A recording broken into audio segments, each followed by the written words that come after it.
Okay, this is Tweety and Sylvester, Birds of a Feather. The book is by Seymour Rhett. Pictures are by Lou Canetta. It's by Golden Press, and the copyright is 1977.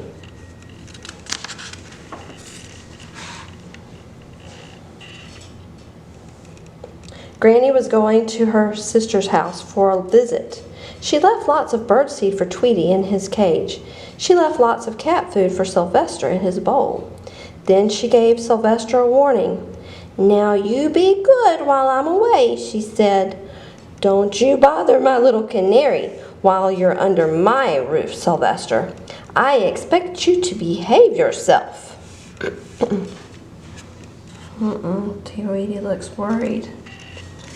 Meow. Sylvester rolled his eyes and twitched his tail politely, as if to say, "Of course, Granny. You know you can trust me." Tweety watched from his cage. He smiled to himself and shook his head. "That crazy putty-tat," he thought.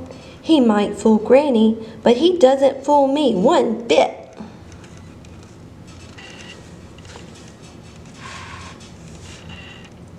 Ready at last, Granny picked up her overnight bag. "I'll be back tomorrow," she said. Then she climbed into her little car and chugged off down the road. Sylvester watched her go. He was very happy. "The coast is clear," he chuckled. "Ha ha ha. I've been trying to get that bird for years. With Granny out of the house, this is my big chance." Like everyone, Sylvester had his good side, and he had his bad side. And now his good side spoke up. "You made a promise to Granny," said the good Sylvester. "You said you'd behave yourself while she was away. Remember?" Sylvester frowned. He didn't like to be reminded of his promises. Just then, the bad side of him popped up. "Hold everything," said bad Sylvester. "You promised to be good while you were under Granny's roof, so all you have to do is coax Tweety outside. Once he's out of the house, zip, zap." The good and the bad side argued and argued, but the bad side finally won. Unfortunately, with Sylvester, it always did. The sneaky cat hurried into the backyard. He paced up and down, thinking hard. "How can I get that canary out of his cage and out of the house?" he muttered. "That's my problem." Tweety watched him through the window. "That putty-tat is plotting something," he chirped to himself. "I'll have to keep alert."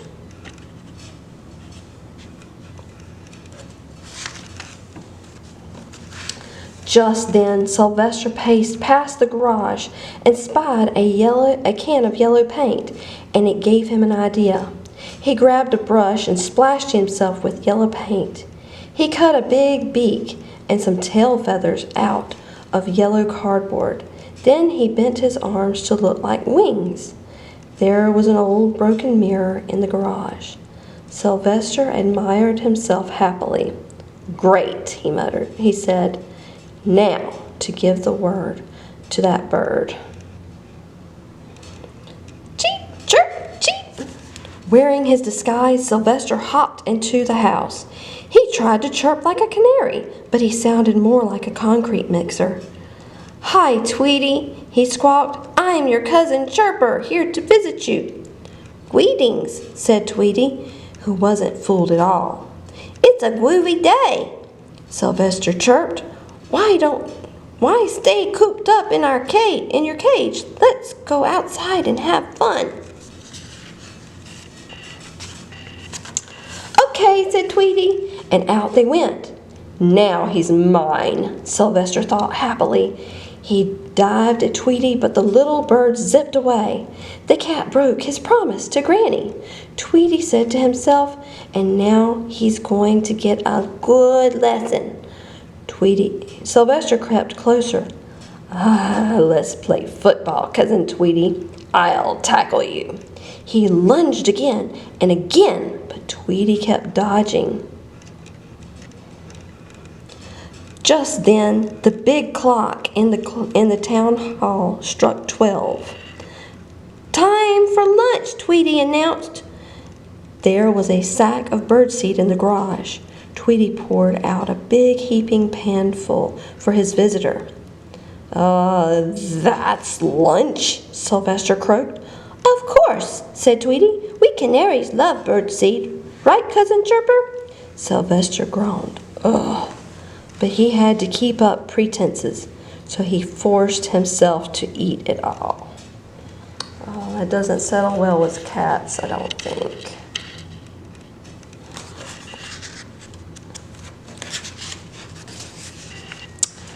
"I don't feel so hot," Sylvester said, after finishing his meal. What you need is some dessert," Tweety announced. He flew off to the meadow and soon came back with a large, fat worm. Sylvester took one look. His face turned green. Then it turned blue. Then it turned purple. "I think I'll skip dessert if you don't mind. The doctor just put me on a worm-free diet." Sylvester felt worse, and all he wanted to do was lie down quietly, but Tweety wouldn't let him. "You have to build a nest," he said, "so you'll have a cozy place to sleep tonight." Soon he had Sylvester rushing back and forth, carrying twigs, leaves, and bits of string in his cardboard beak. And he was feeling sicker and sicker all the time. The poor cat still wanted to capture Tweety, but now he was too busy and too tired.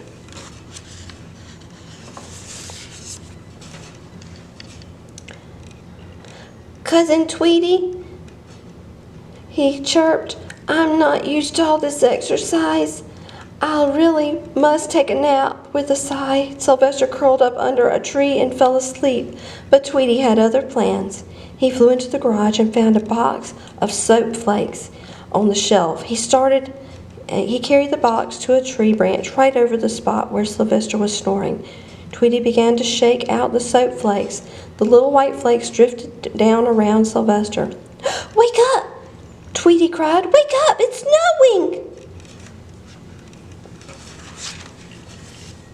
Sylvester opened his eyes groggily. What's going on?" Tweety flew down and perched beside him.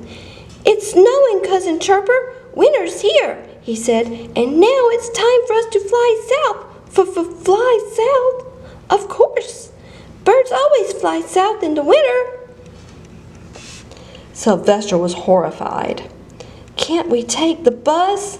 he asked nervously. "No way," said Tweety, laughing. The cat argued and argued but Tweety wouldn't listen to him, and Sylvester wanted to keep up the little game. So at last he climbed up into the tree. "Start your engines and take off," chirped Tweety. Sylvester flapped his wings. He flapped very hard, but he shut his eyes and hopped off the branch. Uh-oh, I hope he doesn't hurt himself. He bounced on a mattress. There was an old bed spring lying in the bushes nearby. Granny had thrown it there until it could be carried off to the dump. Sylvester the cat came sailing through the air and boing! He landed right on the bed spring and bounced way up again, just like an athlete on a trampoline. That duck looked surprised. Tweety watched as Sylvester zoomed by. "I think," he said, "I saw a booty tat." Up, into the air, and went the dizzy cat, and he finally came down splash right in the middle of the duck pond, scaring the poor duck away. Sylvester flopped and plopped and splashed and sputtered and swallowed half the duck pond. "Help, help," he gasped. "This stuff is wet." He had lost his cardboard beak, he had lost his tail feathers, and the water quickly washed away his coat of paint. "Sylvester!" "Sylvester, it's you," said Tweety. "What a surprise!" "Stop being surprised and help me," Sylvester sobbed. "I can't swim."